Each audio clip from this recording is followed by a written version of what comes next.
Psicosfera Vegana. A gente tem o intuito de unificar a luta vegana e feminista. Então a gente promove o estudo de teóricas, vegetarianas feministas. As mulheres na sociedade patriarcal, elas são exploradas duas vezes. Então uma é pela capacidade reprodutiva e também pelo trabalho que ela faz, para a sociedade, como cuidar do lar, e que não é remunerado. E as fêmeas não humanas, no caso, são exploradas de que forma? Também pelo seu sistema reprodutor e, mais uma vez, pelo potencial que ela tem de oferecer um produto como a carne, o leite, etc.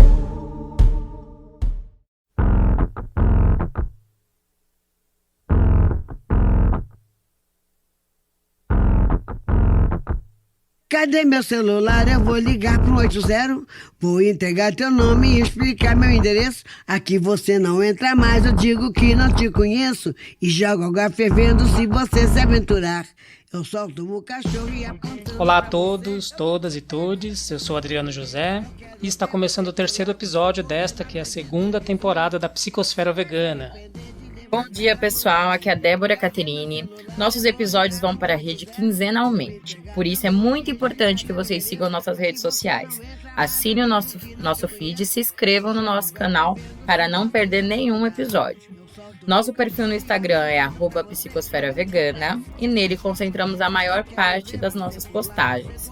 Se vocês quiserem falar conosco, manda lá um feed ou também no nosso e-mail, o psicosferavegana@gmail.com. E lembrando também que o coletivo Antar, Poder Popular Antiespecista, se tornou um forte parceiro deste podcast. Por isso, segue lá também o perfil do coletivo para saber mais sobre as ações e as lutas antiespecistas com a qual nós estamos engajados e engajadas. Este episódio é para nós bastante simbólico, porque vamos falar de uma das conexões necessárias, uma das mais necessárias no meu entendimento, que o veganismo ele pode proporcionar, que é a discussão de gênero. Nós estamos aqui com a Nicole Alves, que também é militante da Antar, mas ela está aqui como representante da União Vegana Feminista. E hoje ela vai nos apresentar melhor esse coletivo. E aí, Nicole, eu peço que você então se apresente, fale um pouco de você e já inicie falando um pouco do coletivo. Primeiramente, bom dia. Queria agradecer pela oportunidade de estar participando aqui do podcast. Meu nome é Nicole Alves, eu sou pesquisadora independente, militante da Antar, Poder Popular Antiespecista, e fundei a União Vegana Feminista. O coletivo ele surgiu no final do ano passado, então ele é um coletivo recente, e ele é composto apenas por mulheres feministas e antiespecistas de diversas regiões do Brasil. A gente tem o intuito de unificar a luta vegana e feminista. Então, a gente promove o estudo de teóricas, vegetarianas feministas. A gente também busca estudar o ecossocialismo e as pautas de libertação animal e humana em geral. Aí, as nossas atividades basicamente incluem formação política, ação direta, uma conscientização, análise das obras de outras mulheres e seria isso, assim, em resumo. Nicole, bom dia, claro, muito bem-vinda. Bom que você está aqui com a gente. Que bom que a gente vai falar sobre esse assunto. Só para introduzir aí a nossa audiência, os nossos ouvintes nessa questão do feminismo, ligado com uma questão do veganismo, como que surgiu essa ideia, de fazer essa ligação, de fazer um movimento que discuta essas duas pautas? Então, na verdade, se você analisar dados assim, a maioria vegetariana e vegana são mulheres. E desde o início do século XIX já existe esse recorte, no caso, quando as sufragistas começaram a não consumir carne, porque naquele momento a carne ela era um símbolo da dominação patriarcal. Então as feministas sufragistas começaram a não consumir a carne, pela questão dela representar o poder masculino sobre as mulheres. E E aí, fazendo essas análises, né, de textos, de obras de vegetarianas feministas, a gente pensou na necessidade, né, de um coletivo para mulheres veganas e feministas. Então, a gente, através desse estudo das obras, a gente criou o coletivo e fazemos essa discussão, né, esse recorte de gênero. Eu imagino, né, eu não conheço tanto assim, mas um livro que foi muito importante na minha transição, né, para o veganismo foi o livro da Carol Adams. Então eu imagino que vocês façam análise, estudo sobre essa obra. Sexual da carne, né? Isso, né, a política sexual da carne. E aí eu queria que você comentasse um pouco da importância dessa obra, Nicole, e se vocês fazem essa discussão em cima dessa obra também no coletivo. Sim, essa obra da Carol, ela é primordial. Ela foi, inclusive, o primeiro livro, né, para a formação que a gente usou. Então, ele é um livro um pouco mais denso, né, não é um livro tão curto. Então, a gente buscou estudar ele de uma forma leve. Por exemplo, a gente acabou fazendo semanalmente a leitura de capítulos.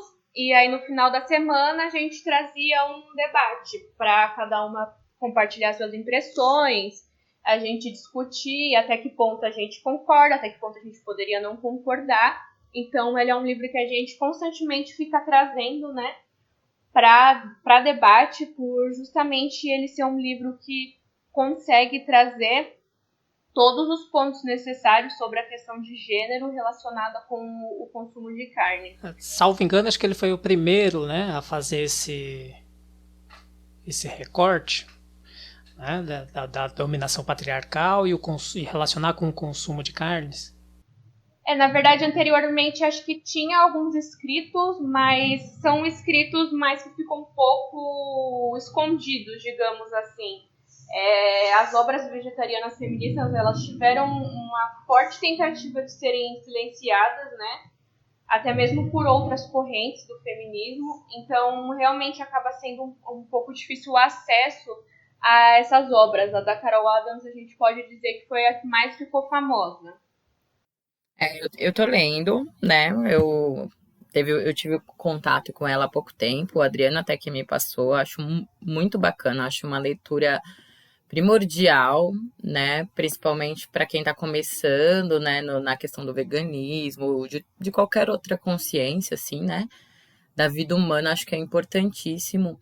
E é muito interessante a relação que ela faz do consumo de carne com o machismo, né? Como o homem, ele praticamente obrigou a nossa sociedade, se eu estiver errada, você pode me corrigir, por favor. Praticamente o patriarcado obrigou a sociedade a viver em cima da exploração animal, né? Sim, exatamente. É que, na verdade, depois da queda ali do feudalismo, houve uma intensificação, né, do consumo de carne. Até então as pessoas não consumiam carne, e aí começou a superexploração dos animais. Então foi construído na cultura ocidental uma ideia de que a carne ela era necessária para uma alimentação masculina. Então é aí que entra a carne como símbolo da virilidade, né? Então acabou que os homens se sentiam obrigados a comer carne, e quem não se sentia obrigado achava que era fundamental o consumo de carne para poder manter esse caráter de virilidade, de homem másculo. E as mulheres acabaram se adequando também a essa alimentação, né? E consumindo também a carne. Exatamente. E é engraçado porque hoje tem várias... Engraçado não, né? É trágico. Porque hoje tem vários artigos científicos, várias pesquisas que mostram que não, que a gente precisa de proteína e não pedaço de bicho morto, né? E não a proteína vindo da carne. E eu não sei se você já assistiu, tem um documentário chamado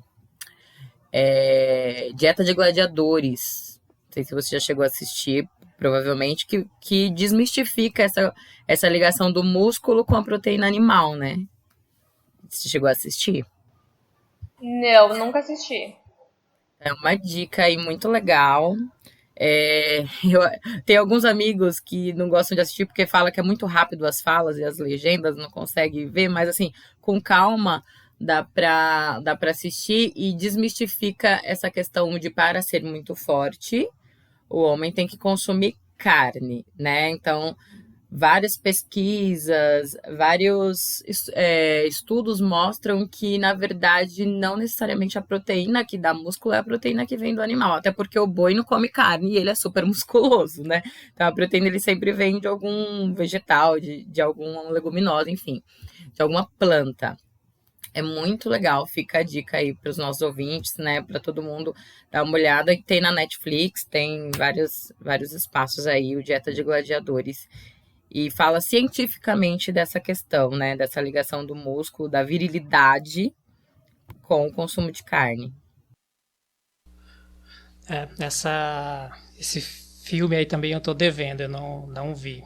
Vi alguns, não sei se a Nicole ouviu, né? Mas eu sou vegano recente, né? Então tem muita coisa ainda que a gente patina, né? Enfim. E aí o processo aqui da entrevista também é um processo de aprendizado para nós, né? Aí, Nicole, eu queria te perguntar sobre o caráter mais ideológico, assim, da União Vegana Feminista. Eu recentemente, né, conheci a Antar, né? Tô orgânico na Antar. E ela é de tendência, né, aceitando tanto anarquistas como marxistas libertários.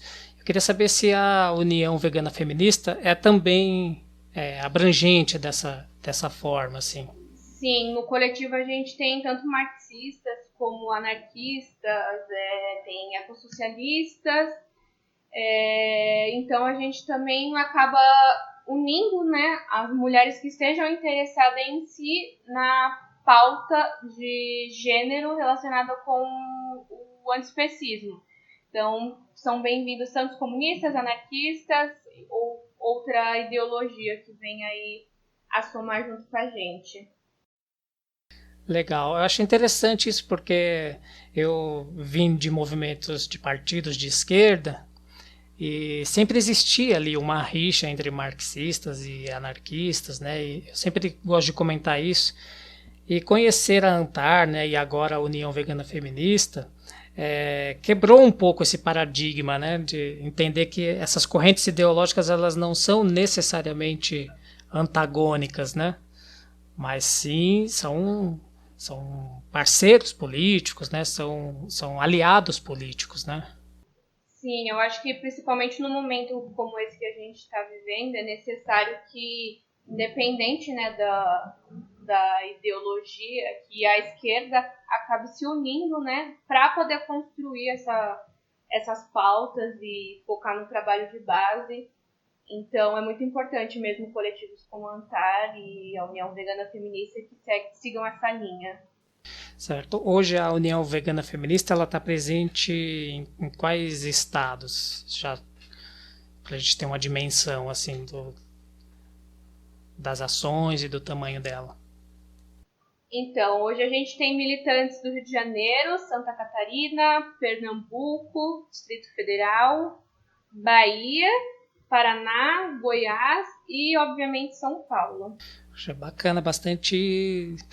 Foi fundado, você falou, no final do ano passado, é isso? Isso. Nossa, recente e já com uma abrangência bem potente, né? Eu queria perguntar uma outra coisa, não sei se a Débora quiser, ela intervém aí, tá, Débora?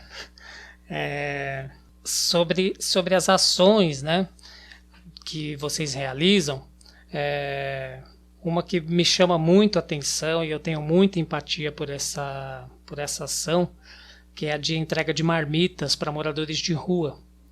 Essa ação é uma ação onde vocês estão plenamente envolvidas, né? Eu queria que você falasse um pouco dela, como é que ela funciona, como que surgiu a ideia de fazer esse ato de solidariedade e não só ficar no assistencialismo, né? Porque vocês entregam junto lá um panfleto, né? Tem sempre um diálogo, uma conversa sobre o antiespecismo.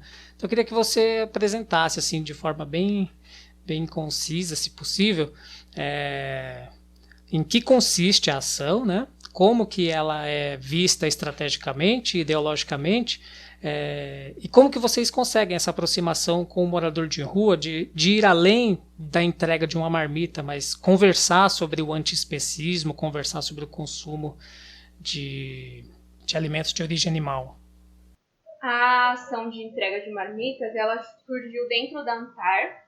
Então, ela começou na ANTAR, né? Eu já era militante da ANTAR antes da fundação do coletivo, da UVF. Então, eu já participava das ações de entrega de marmitas na ANTAR. E aí, quando foi fundado o coletivo, a gente resolveu juntar, né, essas duas forças para conseguir alcançar mais pessoas. Então, a gente acredita muito na ação direta, por mais que a gente esteja na pandemia, né? A gente acha importante trabalhar realmente com a classe trabalhadora, trabalhar nas ruas de forma direta e não só na questão de conscientização. Porém, com a pandemia, a gente teve que se adaptar, né, para evitar, né, aglomerações e seguir todos os protocolos. Então, a gente acabou vendo uma oportunidade de implementar uma ação direta, ajudar pessoas que estão em necessidade, principalmente em tempo de pandemia, e também propagar, né, o veganismo. Então, a gente faz as marmitas, inclusive eu geralmente já vou ficar responsável pela segunda vez, né, por essa cozinha, né, por fazer a preparação dos alimentos. Então, a gente prepara os alimentos, entrega para as pessoas em situação de rua, entrega juntamente o panfleto e a gente acaba apresentando, né, o nosso projeto, falando que ali é uma marmita totalmente vegetariana. E aí eles acabam perguntando, né, qual o nosso intuito, ou se a gente é de alguma organização. E a gente explica que a gente é um coletivo de pessoas veganas e se a pessoa tiver alguma dúvida, e geralmente alguns têm, né, eles perguntam, vocês estão ligados com a questão ambiental e tudo mais, e a gente acaba trocando uma conversa, né, justamente para trazer essa aproximação da classe trabalhadora para o veganismo, né, e acabar tirando essa ideia de que muitas pessoas têm de que veganismo é elitista. Nicole, vocês recebem alguma doação de alguma instituição? Como que é feita essa captação dos alimentos? A gente não conta com nenhuma ajuda financeira de fora, assim, só realmente dos membros da ANTAR, por exemplo, e dos membros do coletivo, o VF. Então, a gente se organiza desde o princípio mesmo. Primeiro, a gente começa com a arrecadação do dinheiro para comprar os alimentos. Aí, a gente compra os alimentos, compra as embalagens, e prepara o alimento, imprime os panfletos, né, para serem distribuídos. Então, tudo é realmente feito dentro das próprias organizações. A gente acaba não contando com a ajuda de terceiros de fora da organização. Se alguém quiser ajudar de alguma forma, é possível? Sim, é só entrar em contato com a gente no Instagram mesmo, tanto no Instagram da ANTAR como no Instagram da União Vegana Feminista. Eu vi no Instagram de vocês que vocês meio que chamam as mulheres, né, veganas e feministas para fazerem parte desse movimento. Como que a gente poderia fazer para fazer parte desse movimento com vocês, por exemplo? Então, geralmente a gente faz a chamada via Instagram, né, que é por onde a gente tem um maior alcance. E basta a pessoa entrar em contato, falar que tem interesse, a gente envia um documento falando as nossas principais ações, os nossos principais objetivos. E aí, se a pessoa concordar, a gente pega o telefone, os dados, né, da pessoa, insere ela no nosso grupo do WhatsApp e ali ela fica em informação. Bacana, hein? Bacana, porque dá para ampliar bastante, né, o movimento aí nos estados, assim como vocês vêm fazendo. Muito legal a ação. Fala um pouco, Nicole, dessa recepção dos moradores de rua, assim, eles enxergam isso, porque assim, eu tenho interesse nisso porque na faculdade eu meu TCC, meu trabalho de conclusão de curso, eu sou formado em geografia. Foi sobre a geografia, em linhas gerais, assim, foi sobre a geografia do morador de rua. Então eu fui a campo, eu entrevistei, sentei no mesmo chão que eles ali, conversei muito com muitos moradores de rua, principalmente ali na Praça da Sé, região da Luz. E eles têm, assim, pelo menos do que eu pude conhecer, assim, eles têm uma visão de que a maior parte das ajudas que eles recebem são de igrejas, né? Principalmente a igreja católica. Tem ali o chá do padre, né? No Largo São Bento. Então eles estão sempre ali, tanto que no centro da cidade de São Paulo, não tenho dados atuais, mas na época da minha pesquisa, no centro da cidade de São Paulo concentrava praticamente o dobro de moradores de rua das demais regiões mais periféricas, né? Então eles têm muito essa visão. E aí como que é para eles, né, ver uma ação política, um coletivo, né, com uma ideologia ali bem clara, bem definida, e apresentar para eles ali, né, o que vocês estão fazendo, né? Como que é essa recepção por parte deles? Realmente, como você falou, a maioria das vezes eles acabam achando que é uma ajuda de uma igreja, tanto que eles questionam, né, se a gente faz parte de alguma igreja. E é aí que a gente entra com a abordagem, né, de explicar que a gente faz parte de uma organização, que a gente não conta com o auxílio do governo, é realmente uma organização comunitária para conseguir estar entregando aquelas marmitas. E na maior parte a reação deles é simplesmente questionar, né, primeiramente, e aceitar a marmita e agradecer. Muitas vezes a gente leva frutas e muitos deles comentam, né, que faz tempo que eles não comem aquela determinada fruta. Então a gente acaba conversando, né, também sobre essa falta de assistencialismo, né, nas periferias.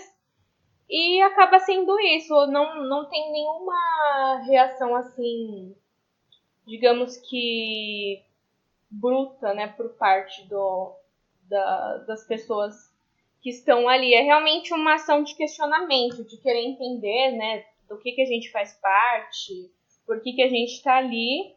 E é aí que a gente entra com o panfleto também para apresentar as organizações. Certo. Já teve situação assim do morador de rua manifestar interesse, querer conhecer mais, querer, sabe, de repente até saber se tem uma sede, de ir até essa sede? Geralmente eles perguntam aonde a gente atua, né? Aí a gente informa, né, que a gente está em São Paulo e que a gente está criando novos núcleos em Pernambuco, por exemplo. E aí a gente fala, ele dá uma lida naquele panfleto e a gente fala, se tiver interesse, né, entrar em contato com a gente de alguma forma para poder ajudar na luta antiespecista. Mas realmente fica mais nessa parte de ler o panfleto e se interessar aonde a gente atua. Certo, entendi. E a situação dos moradores de rua, elas são bem complicadas, principalmente em São Paulo, né? A gente tem governos aí, prefeituras, estado, entra e sai, e a situação não muda. Na verdade, eu imagino, faz tempo que eu não vou para São Paulo, desde a pandemia, né? Tô bem isolado aqui na minha cidade, aqui em Mogi das Cruzes, mas eu imagino, já recebi relatos de que é visível o aumento, né, da população de rua, pessoas estão ficando desempregadas, enfim, é catastrófico, né, o que a gente está vivendo. E a maioria são homens, né, que você encontra nas ruas, ou você tem uma visão diferente assim desse público? Em grande parte são homens, mas também vem tendo, né, um crescimento de bastante mulheres em situação de rua. Eu moro aqui próximo da Cracolândia, então eu consigo ter uma visão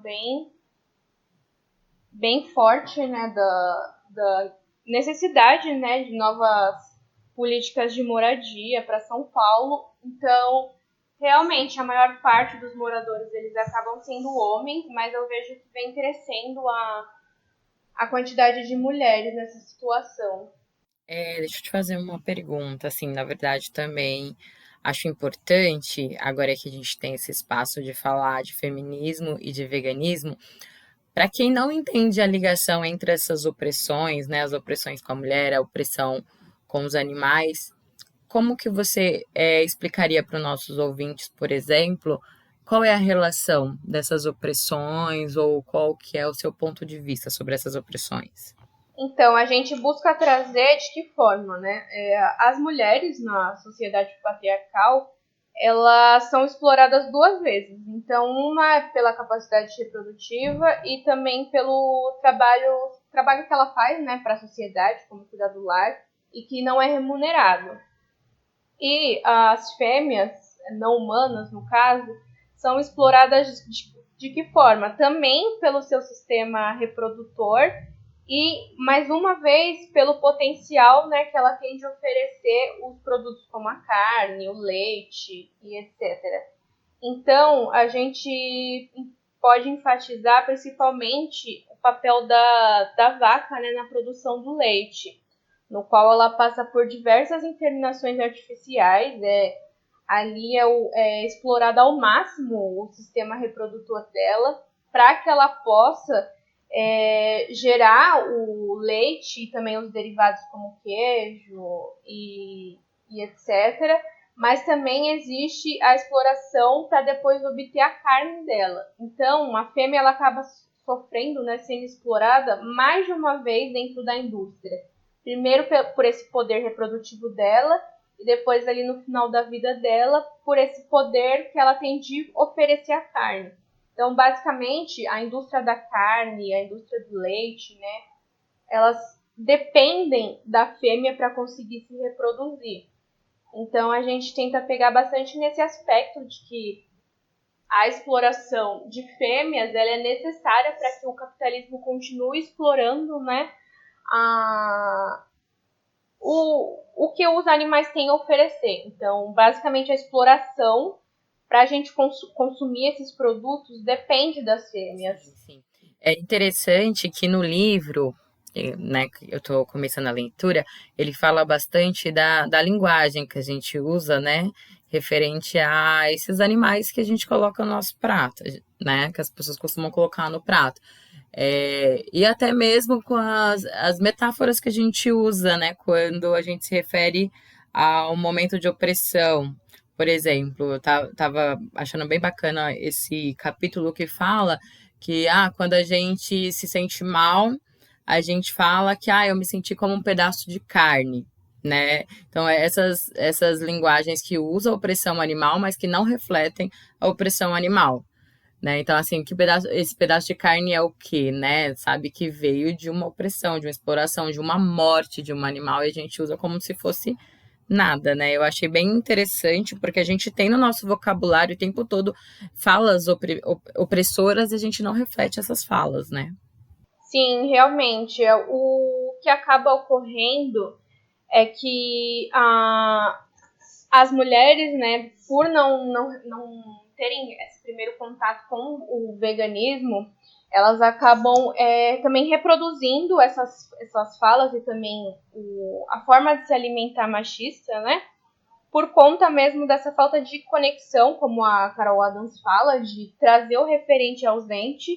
E essa falta de trazer o referente ausente faz a gente acabar reproduzindo tanto essas falas, né, opressivas, como também o consumo opressivo, que seria imitando, né, similar ao consumo do homem, que é o consumo com bastante carne e etc. Mas isso daí também é uma coisa que já é projetada, né, pela indústria da carne, né? Não é só porque estamos refletindo. Isso é embutido na nossa cabeça também o tempo todo, né? De que quando vira carne, quando é fragmentado, quando é despedaçado, não é mais o animal, é só um alimento. Então, eles desconfiguram que aquilo seja um consumo de um ser morto, né? E, então, quando a gente fala, me dá um pedaço de picanha, você desconfigura que aquilo é um pedaço de gado morto, né? Então, eu acredito, né? Eu acho que a gente sabe que já é pensado pela indústria. Sim, exatamente. Existe uma cultura, né? Como eu falei no início da nossa conversa, tem essa cultura no pensamento ocidental de que o alimento, a carne, ela é simplesmente um alimento. Então, é escondido, né? Não existe essa... Acaba não trazendo esse referente ausente e isso faz com que a gente continue perpetuando essa exploração. E quando você começa a relacionar a opressão de mulheres com também as opressões dos animais, você acaba percebendo que ambos, na nossa sociedade, eles não são vistos como seres que têm as suas próprias particularidades, mas, na verdade, são referentes ausentes, que a gente precisa ficar sempre assimilando, né? Precisando trazer, até, de certa forma, uma questão apelativa, para não ter tanto o corpo da mulher violado quanto o corpo do animal violado. Poxa, só aproveitando esse gancho, assim, como no rumo que está né, essas ideias, enfim, nós já falamos em outros episódios, né, mas muito, muito ligeiramente sobre o conceito de referente ausente. E ele é chave assim, para a gente entender a Carol Adams. Né? Você poderia explicar para a gente, Nicole, em linhas didáticas mesmo, né, o que seria o referente ausente? O referente ausente nada mais é de que quando você consome um determinado produto e você acaba não refletindo do que aquele produto era constituído. Então, no caso da carne, as pessoas acabam consumindo a carne sem perceber que por trás daquela carne existiu um animal com as suas próprias particularidades, seus próprios sentimentos. E existe todo um trabalho da indústria, né, para que realmente a gente não enxergue aquele pedaço de carne como um ser, né, e sim como um produto final, que seria o a ser consumido como alimento. E no caso da mulher também, em situações de exploração, em situações de abuso, a pessoa que está cometendo, né, aquela opressão contra a mulher, ela não enxerga ela como um indivíduo. Ela enxerga, muitas vezes, como é citado, né, por muitas mulheres, como um pedaço de carne. Então, é realmente, basicamente isso, né? Você oprimir determinada pessoa ou animal sem enxergar que ali por trás existe todo um ser constituído de próprias vontades, né? Então, o referente ao ausente seria basicamente isso. Até porque se a gente fosse matar a nossa própria carne, a grande maioria das pessoas não conseguiriam ver o animal morrendo, não conseguiria ele mesmo, né, dicerar, tirar tudo. Enfim, por isso que a indústria faz isso pelas pessoas, para as pessoas distanciar o sofrimento daquilo que está no prato, né? Sim, exatamente. Só para a gente trazer, então, Nicole, para essa questão, assim, eu sei que indiretamente a gente já falou bastante, né? A ação de entrega de marmitas, ela é bastante popular, né? Essa discussão de gênero, né? Da violência que ocorre, né? O Brasil é um dos países mais violentos, né? Quando a gente vai considerar aí o feminicídio, né? A violência contra a mulher. Como que a gente pode, né, o nosso ouvinte, enfim, nós mesmos, como que a gente pode fazer essa conexão nas periferias, por exemplo? Eu penso muito nisso, assim, a nossa perspectiva é do veganismo popular, não daquele veganismo que se pretende elitista, né, que se pretende industrializado, porque o veganismo também é um processo de desindustrialização da mente, né? Então, quer dizer, o leite vegetal não necessariamente é aquele que eu compro por R$20 a caixinha, mas eu posso fazer o meu próprio leite, né? Eu posso fazer a minha própria comida, né? Veganismo é isso, né? O veganismo popular ainda mais, tenta encampar essa ideia, né? E as violências contra o gênero feminino, né? Não só contra o gênero feminino, mas contra transexuais, LGBT de um modo geral, né? LGBTQI+, né? Como que o veganismo popular ele pode somar nas periferias para fazer essa discussão justamente nas periferias, as pessoas que são vítimas dessa violência ou que são as pessoas em si violentas, né? Eu sei que a proposta da entrega das marmitas, ela por si só já é bastante popular, mas em termos de militância mesmo, né? Como que a gente pode expandir essa luta e fazer ela chegar na periferia? Eu morei praticamente minha vida inteira no conjunto habitacional. Então, eu sempre, a partir do momento que eu me tornei vegana, né, eu busquei trazer o veganismo através da informação.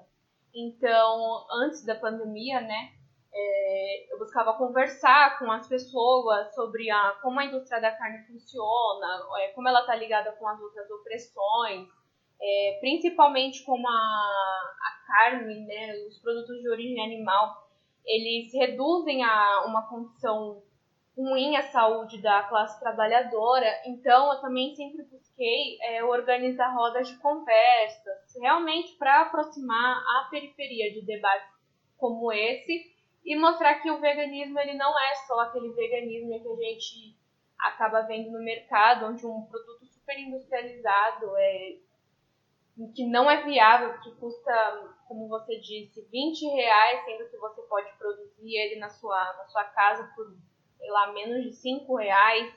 Então, eu acho que a forma que a gente pode trazer o veganismo e essas outras pautas, né, para dentro da periferia é através da informação, buscando realmente conversar com as pessoas. Pode ser tanto através da ação da marmita, mas não necessariamente precisa dessa intervenção com as marmitas. A gente pode simplesmente organizar rodas de conversa, chamar as pessoas para conversarem, panfletar realmente, só o panfletinho explicando um pouco sobre o veganismo, como ele atua nas periferias, o veganismo popular, como é importante para a saúde da periferia e também para a gente apoiar uma outra forma de alimentação, uma outra forma de consumo. Certo, muito bacana. A primeira vez que eu ouvi sobre essa ação das marmitas foi de marmitas veganas, né? Foi o João Gordo, né? Ele tem lá o programa dele e ele faz sempre essas ações, né? E ele, por ser uma pessoa pública, né, famosa, também acaba angariando bastante gente ali, né? Vocês pensam, assim, enquanto coletivo, somar em outras ações, né? Enxergar essas ações como parceiros estratégicos, né? Como possíveis aliados dentro dessa... Eu não sei... Eu sei da ação, mas eu não sei o cunho ideológico do João Gordo, assim, eu sei que ele é bastante politizado, enfim, ele tem uma visão até que bem clara sobre essa questão das opressões, mas eu queria saber mais assim da União Vegana Feminista, se pensa em ampliar essa estratégia, né? Se pensa em porque eu vi nas discussões, né, que vocês fazem as entregas na Zona Leste, por exemplo, que é São Miguel, Tatuapé, né, ali na região da Penha. Então eu entendo que é isso, né, ir cada vez mais para as periferias, né, que eu acho que é o foco do movimento social mesmo, atingir as periferias, mas de repente há possíveis parceiros estratégicos aí que o movimento possa somar. Vocês têm essa intenção, pensam nisso? Sim, já foi considerado, inclusive tem militantes que participam, né, de outros movimentos que fazem ação de entrega de marmitas, então é algo a ser considerado, né, a conseguir se aliar com outras pessoas para trazer atingir mais pessoas, né, com as ações da marmita. Porém, o que a gente também busca muito com essas ações é descentralizar. Então, às vezes, muitas das ações, né, dos movimentos que acabam entregando tem essa ação, né, de entrega de marmitas, eles ficam muito focados no centro, na região ali da Sé, e também é mais uma questão de entregar a marmita e pronto. Não existe um diálogo, né, na maioria das vezes, não existe uma conscientização.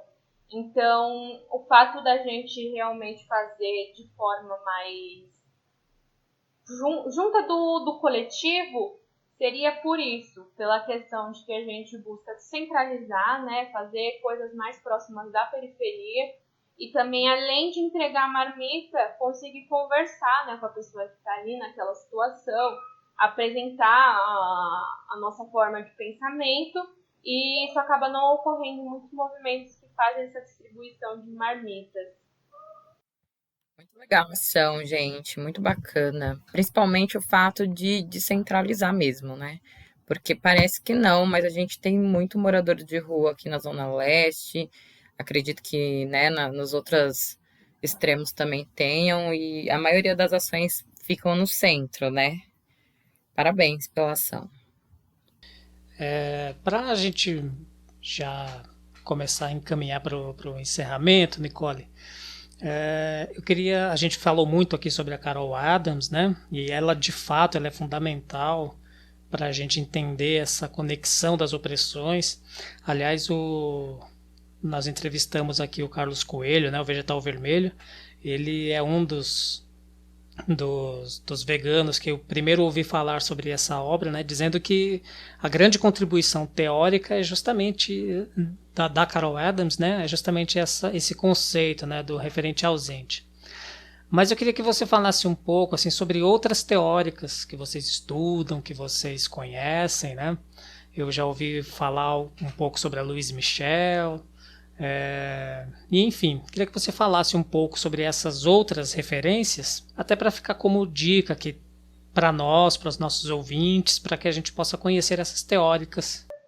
Sim, tem alguns textos também da Fran Wilmant, não sei se é assim que pronuncia, que ele também acaba sendo bastante conhecido, né? Ele é citado no livro da Carol Adams, e a gente também busca ler, estudar escritos de mulheres brasileiras, né, que fazem essa contribuição para a luta antiespecista.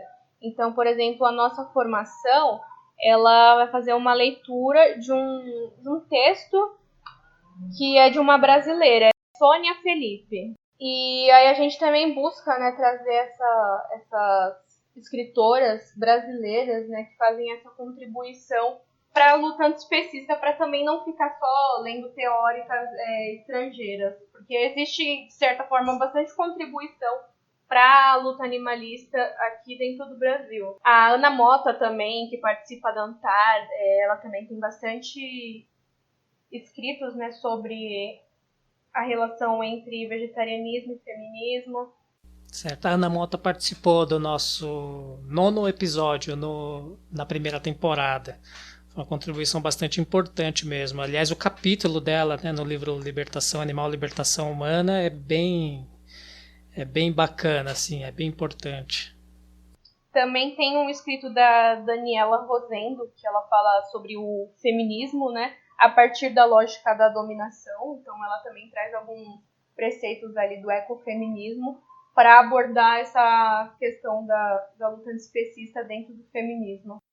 Várias dicas, viu? Muito legal. Eu vou procurar todas aqui, né? Tô começando aí nessa questão do estudo vegano feminista.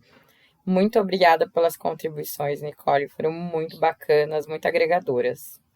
Imagina, para mim é um prazer estar aqui com vocês, podendo discutir um assunto tão importante, né? E que às vezes é tão omitido, principalmente dentro das pautas de esquerda. Tá certo, bacana demais. A gente agradece mesmo a disponibilidade aí para conversar, para apresentar. E a União Vegana Feminista também tem o seu perfil no Instagram, né?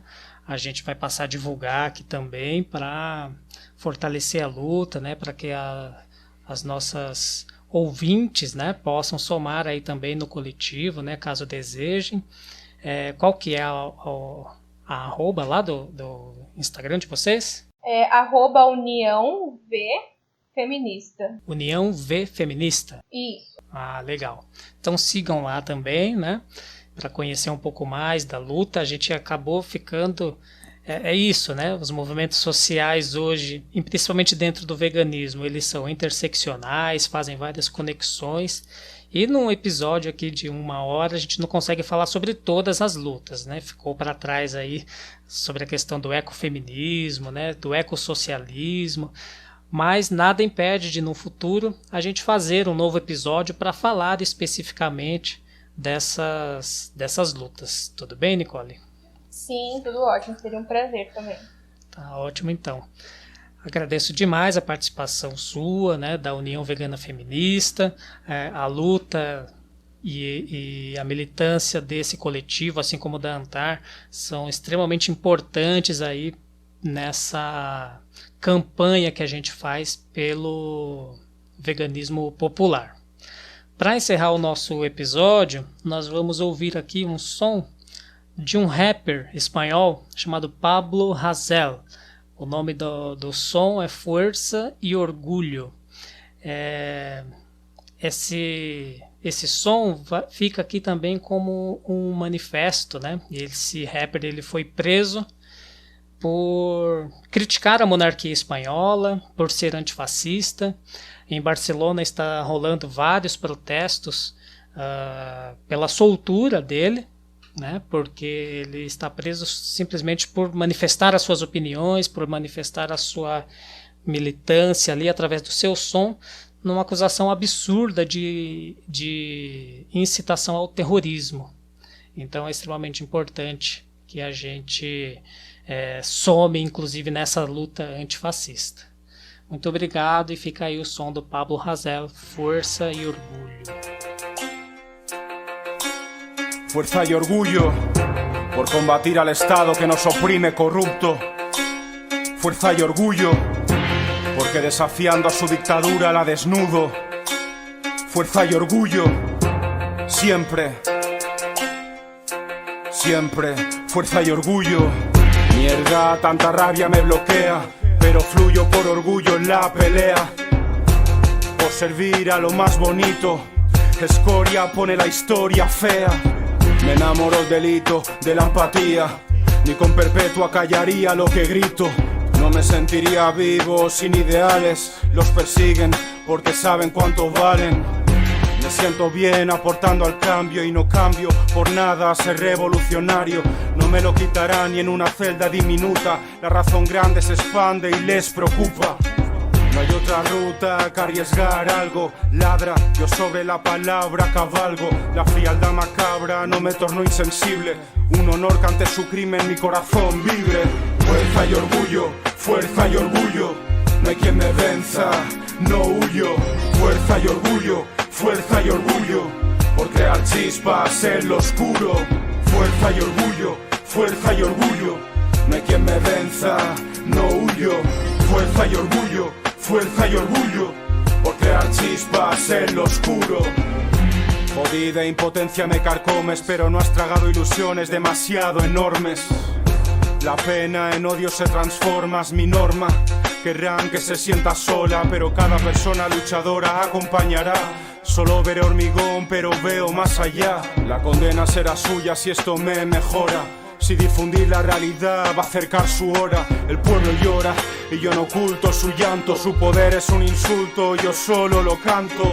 Lo que me empuja es tan fuerte que veo el fin de las vendas, aunque no me dejen verte. No pueden alejarme ni en una cárcel lejana. Mi mente no secuestra, en la respuesta trama. Ricos por el drama tropiezan con mi sonrisa, porque saldré con la entereza insumisa. Fuerza y orgullo, fuerza y orgullo. No hay quien me venza, no huyo. Fuerza y orgullo, fuerza y orgullo. Por crear chispas en lo oscuro. Fuerza y orgullo, fuerza y orgullo. No hay quien me venza, no huyo. Fuerza y orgullo, fuerza y orgullo. Por crear chispas en lo oscuro.